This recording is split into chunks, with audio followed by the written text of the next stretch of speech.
Hello, welcome back to my channel. Sorry for this energy because I'm really pumped up for this video.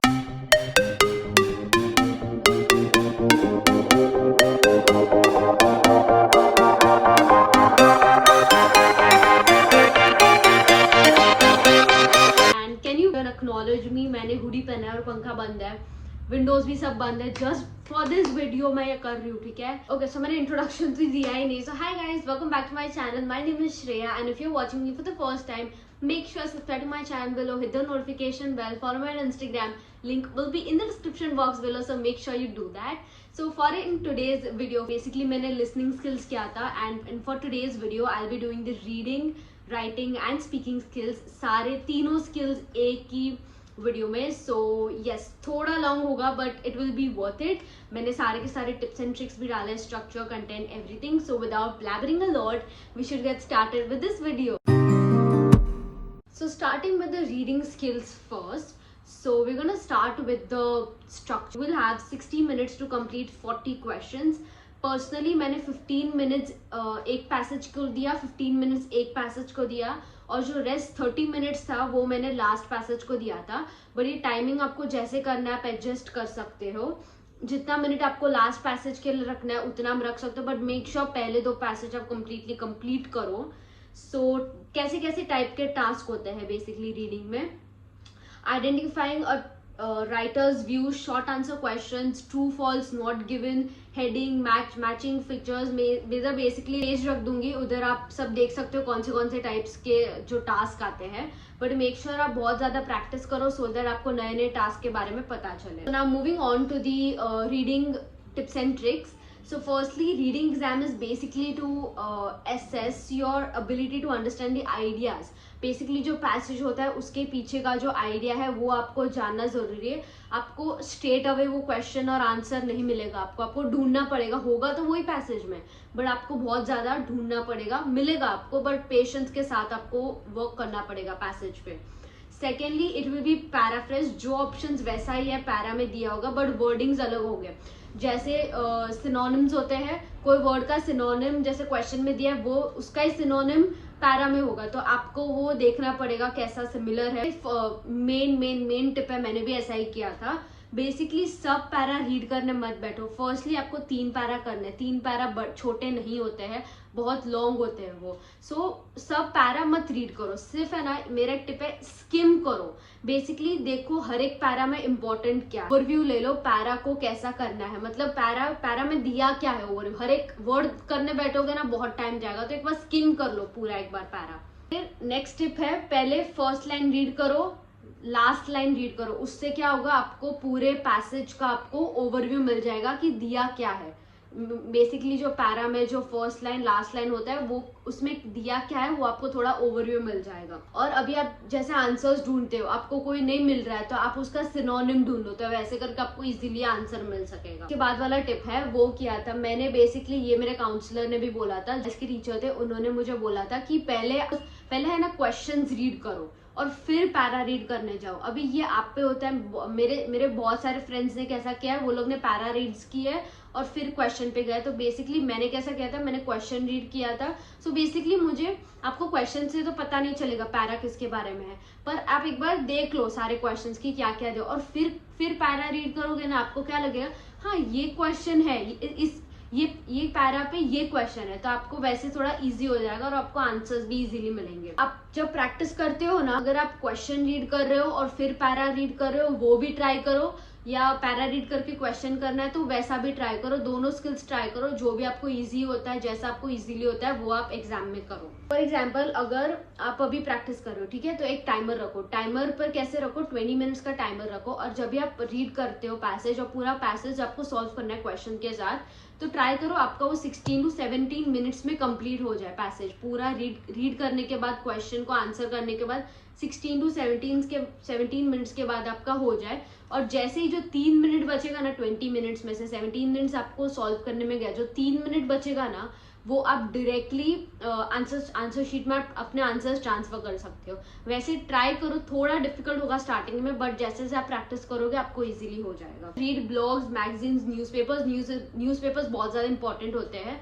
Because आपको उसमें से नए नए word सीखने मिलेंगे, सिनोनिम्स, फिर प्रोनाउंस है जैसे past tense, present tense, future tense के बारे में आपको न्यूज़पेपर्स है, ब्लॉग्स है, मैगजीन्स में से पता चले। सो मेरी जो लास्ट टिप है वो बेसिकली है don't leave any answer unanswered. So basically कोई भी आपको आंसर डाउटफुल लगेगा वैसे ही ब्लैंक मत छोड़ के आओ, अपने एग्जाम में भी करो कि लिख के आओ जो भी आपको लगता है कि शायद से यह आंसर हो सकता है, लिख के आओ, ब्लैंक मत छोड़ो। Starting with the writing tips and tricks video. So पहले हम लोग सीखेंगे कि राइटिंग में एक्चुअली होता क्या है। सो राइटिंग बेसिकली आपका 60 मिनट्स का मॉड्यूल होता है। उसमें आपको 2 टाइप के राइटिंग टास्क करने होते हैं। जो राइटिंग टास्क होते हैं वो बेसिकली डिफरेंट टेक्स्ट के होते हैं, जैसे रिपोर्ट, आर्ग्यूमेंट, ओपिनियन और डिस्क्रिप्शन टाइप के टास्क होते हैं।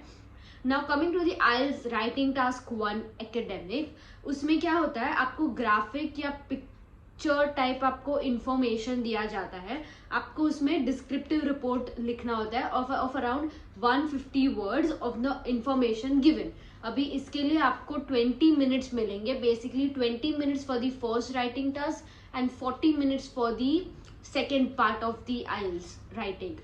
आप पे है आपको कैसे डिवाइड करना है। सो बेसिकली इसमें 20-40 का डिवीजन होता है। आइल्स राइटिंग टास्क 1 में आपको ग्राफ्स दिए जाते हैं, जैसे bar graph, line graph, table, pie chart, और एक प्रोसेस भी होता है जैसे हार्वेस्टिंग का ले लो तो उसमें प्रोसेस होता है कि कैसे करना है। वो आपको डिस्क्रिप्शन देना है उसको लिख के 150 वर्ड्स में कि ये प्रोसेस में ये हुआ, इसके बाद ये हुआ, इसके बाद ये हुआ। Now coming on to the IELTS writing task 2, इसमें आपको एक रिटन आर्ग्यूमेंट होता है। इसमें बेसिकली डिसअग्री, अग्री भी होता है, बट इसमें क्या होता है, मेनली स्टूडेंट प्रॉपर रीड नहीं करते ना, उसमें उनके मार्क्स जाते हैं।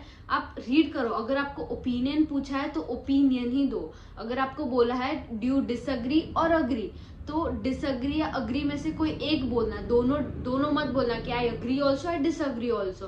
बट क्वेश्चन जरूर अच्छे से रीड करना। सो इसके लिए आपको अराउंड 250 वर्ड्स का आर्ग्यूमेंट लिखना होता है। बेसिकली इसमें होता है, फॉर्मेट कैसा होता है इसका, intro, body para 1, body para 2 and last में होता है कंक्लूजन। नाउ कैसे टाइप के टास्क आते हैं आइल्स राइटिंग टास्क 2 में। सो उसमें आपको जस्टिफाई करना होता है एक ओपिनियन को, आपको समराइज करना होता है डिटेल को, आपको आउटलाइनिंग प्रॉब्लम्स करनी होती है, identifying possible solutions, agree disagree जैसे मैंने बोला। सो आपको रेलेवेंट एग्जांपल्स के साथ आपको अपना ऐसे सपोर्ट करना होगा। आप इसमें एक मेन टिप भी है, आप अपना खुद का ओन एक्सपीरियंस भी उसमें लिख सकते हो, तो ज्यादा इंप्रेसिव होगा एग्जामिनर के लिए भी चेक करने के लिए। Now coming on to the tips and tricks for the IELTS writing. So firstly here, read the question carefully and understand it is asking you for a solution or an opinion. जैसे मैंने अभी बोला, properly read करो। अगर आपको solution पूछ रहे हैं तो सोल्यूशन ही, ओपिनियन पूछ रहे हैं तो ओपिनियन ही दो से। ये मेरा फेवरेट टिप है, ये मैंने किया था अपने एग्जाम के वक्त। सो अभी आपको क्वेश्चन समझ गया अच्छे से क्या पूछा है, अग्री डिसअग्री बोला है कि आर्ग्यूमेंट करना है कि ओपिनियन पूछा है। अब आपको ये समझ गया कैसे क्या पूछा है वो लोग ने। अभी एग्जाम स्टार्ट होने के बाद आप पार्ट 2 करने बैठ रहे हो तो आप 5 मिनट लो, ठीक है, 40 मिनट्स में से 5 मिनट लो, एक माइंड मैप क्रिएट करो। आपके थॉट्स माइंड में चल रहे ना क्वेश्चन रीड करने के बाद, वो फटाफट आप लिखो। तो क्या होगा, आप जब ऐसे लिखोगे ना, जैसे इंट्रोडक्शन में मैं ये लिखूंगी, एक लाइक पॉइंटर्स बनाओ, करूंगी, ये करूंगी, मैं ऐसा करूंगी, बॉडी पैरा इसमें ये लिखूंगी, बॉडी पैरा में 2 ऐसा लिखूंगी। सो आप एक माइंड मैप बनाओ। अगर आपको माइंड में अच्छे से बैठता है तो वैसा करो, तो वैसे टाइप का भी आपको हेल्पफुल रहेगा आप जब ऐसे लिखोगे तभी। नाउ अभी इस पे जो थर्ड पॉइंट है, it is to make points on this 5 W, which is what, who, when, where, why and one is H, which is how, while looking for the ideas. जब आप आइडियाज देखते हो कि मैं ओपिनियन में क्या लिख सकती हूँ, तो उसमें व्हाट, हाउ, व्हेन वैसे टाइप का सोचो तो बहुत ज्यादा हेल्पफुल होगा आपके। 5th टिप है, यूज ओनली फॉर्मल लैंग्वेज। अभी गाइज माइंड दिस, ये एक एग्जाम है, आपको सिर्फ और सिर्फ फॉर्मल लैंग्वेज यूज करनी है। No social media slang, no bro, no dude, कुछ नहीं चलेगा। रिस्पेक्टेड सर, रिस्पेक्टेड मैडम, वैसे टाइप का आपको रिस्पेक्ट से आपको लैंग्वेज लिखनी है। 6th is increase your vocabulary. मैंने इसके लिए भी लिसनिंग के लिए मैंने बोला था कि आप एक बुक बनाओ, उसमें रोज 5 वोकैबुलरी लिखो, आपको सारे मॉड्यूल्स में हेल्प करेगा। ग्रामर मिस्टेक्स मत करना, प्रोनाउंस जैसे past tense, future tense, present tense, वैसे टाइप का ध्यान रखना कैसे करना है। इट इज, मैं एक नीचे साइड दे दूंगी वेबसाइट, वहां पे आप देयर आर हैंडी वर्ड्स जो आप आइल्स राइटिंग के वक्त यूज कर सकते हो, तो do check that out. Now starting with the speaking skills, तो बेसिकली जो स्पीकिंग स्किल्स होता है वो आपका 15 मिनट्स अप्रोक्सीमेटली आपका वो मॉड्यूल होता है। सो वो आपको थ्री पार्ट्स में डिवाइडेड होता है, पार्ट 1, पार्ट 2, पार्ट 3। अभी हम लोग तीनों पार्ट समझेंगे, हर एक पार्ट में क्या होता है। फर्स्ट पार्ट में आपको 4 से 5 मिनट आपको एग्जामिनर के साथ एक कॉन्वर्जेशन होगा। वो बेसिकली आपके पर्सनल लाइफ के रिलेटेड होगा, like work, family, where do you live, what work you do, which college you are in which grade you are in, वैसे टाइप के पर्सनल Q&A टाइप होगा आपको एग्जामिनर के साथ, एक कॉन्वर्जेशन होगा।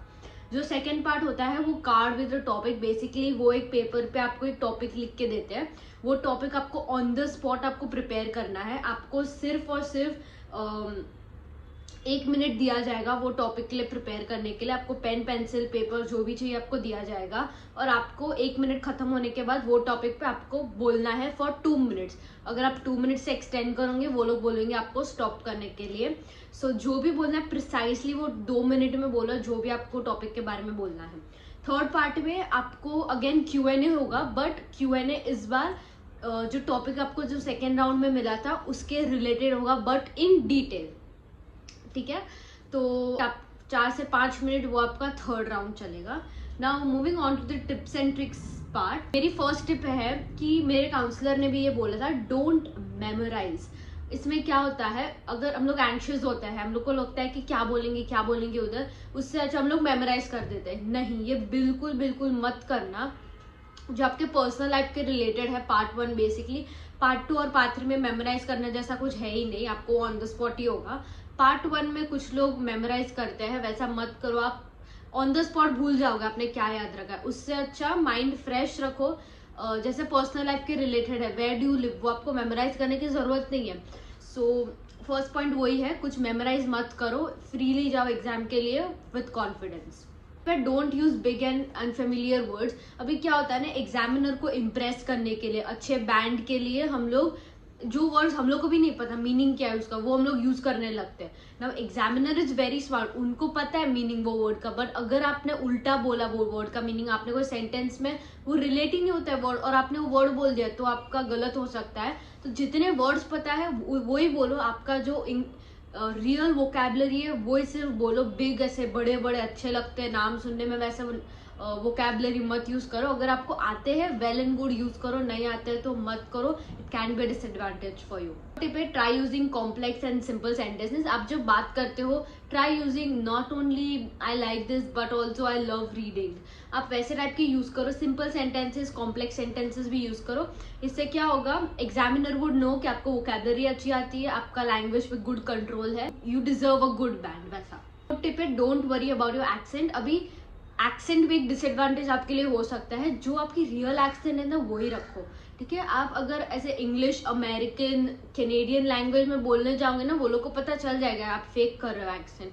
आपकी जो इधर की लैंग्वेज है, आप जो नॉर्मली इंग्लिश बोलते हो वैसा ही बोलो, ठीक है। अगर वो आपकी डिसएडवांटेज में भी हो सकता है, अगर आपने कुछ ज्यादा ही हाई फाई ऐसा एक्सेंट में बोला और वो आपका एक्सेंट है ही नहीं, तो आपके लिए वो डिसएडवांटेज हो सकता है। फिफ्थ है, पॉज टू थिंक। अभी ऐसा नहीं कि उन लोग ने क्वेश्चन बोला आप तुरंत आंसर दो, थोड़ा पॉज करो। मैं इधर एक लिस्ट ऑफ वर्ड्स यूज डाल दूंगी, वैसे टाइप का वर्ड्स यूज कर सकते हो। Like ma'am can I take a minute to think, वैसे टाइप का बोल सकते हो मैम को, एग्जामिनर को, कि आपको सोचने का थोड़ा टाइम दो, आप 1 मिनट लो, 1.5 मिनट्स लो सोचने के लिए कि कैसा आपको क्या क्या बोलना है।